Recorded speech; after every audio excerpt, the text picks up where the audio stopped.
Bison இந்த படம் பார்த்து கிட்டத்தட்ட 4 நாள் ஆகுதுங்க. ஆனால் இன்னமும் மண்டைக்குள்ளே துருவ் விக்ரம் மட்டுமே இருக்கார். இந்த படத்தில் நிறைய நல்ல கதாபாத்திரங்கள் இருக்குது. எனக்கு ரொம்ப பிடிச்ச அமீர் சார் இயக்குனர் அவர் நடிச்சிருக்காரு. அதெல்லாம் தாண்டி துருவ் தான். இந்த மொத்த படத்துக்குமே ஒரு சீன் சொல்ல முடியுங்க என்னால். ஃபஸ்ட்டு சீன், ஸ்கூலில் எல்லாரும் ப்ரேயரில் அசம்பிளாகி நின்றுட்டு ப்ரேயர் பண்ணிகிட்ருப்பாங்க. மொத்த பேருமே அங்கே இருப்பாங்க கிரவுண்டில். பிடி சார் மட்டும் ஒரு மாதிரி பேட்ரோல் மாதிரி அப்படி சுற்றிட்டு இருப்பார். பிடி சார் ஏன் ப்ரேயரில் நிற்கல? அவர்னா நாத்திகவாதியா? சுற்றிட்டு இருப்பார். ஒரே ஒரு கிளாஸ் ரூமில் சின்ன சத்தம் கேட்கும். எட்டி பார்த்தா நம்ம கதாநாயகன் கொண்டு வந்த டிஃபன் பாக்ஸ், மாணவர்கள் கொண்டு வந்த டிஃபன் பாக்ஸ் அப்படி வரிசையாக வச்சு கிட்டத்தட்ட 4-5 டிஃபன் பாக்ஸை ஒன்றா உட்காந்து சாப்பிட்டுட்டு இருக்கிற மாதிரி ஒரு சீன். என்ன கதாநாயகனாவது இந்த மாதிரி ஒரு சீன் பண்ண ஒத்துப்போனா? மாரி சால் படத்தில் மட்டும்தான் சாத்தியம். உள்ளே வந்து பலார் வைக்கிறாரு, செம்மாடி அடிக்கிறாரு. இவன் சாரியெல்லாம் கேட்கல, பசின்றான்.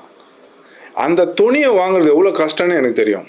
அந்த சவுண்டு நீங்கள் திரும்ப போய் அந்த படம் பார்க்க வாய்ப்பு இருந்தால் அந்த பர்டிகுலர் சீனில் அந்த பசியை கேட்டு பாருங்களேன், அவ்வளோ சோகமாக இருக்கும். வெளியில் வந்துட்டு நீ போய் உங்கள் அப்பாவை கூட்டுவான்னு சொல்ல மாட்டார் வாத்தியார், நீ போய் உங்கள் அம்மாவை கூட்டுவான்னு. சாப்பாடு அம்மா அப்படின்னு கனெக்ட் பண்ணுறதுக்காக உங்கள் அம்மா கூட்டணும், அதான் கரெக்டாக இருக்கணும், போய் கூட்டுவானா அவன் திரும்பி ஒரு வாத்தியார் ஒரு லுக் விடுவான் பாருங்க.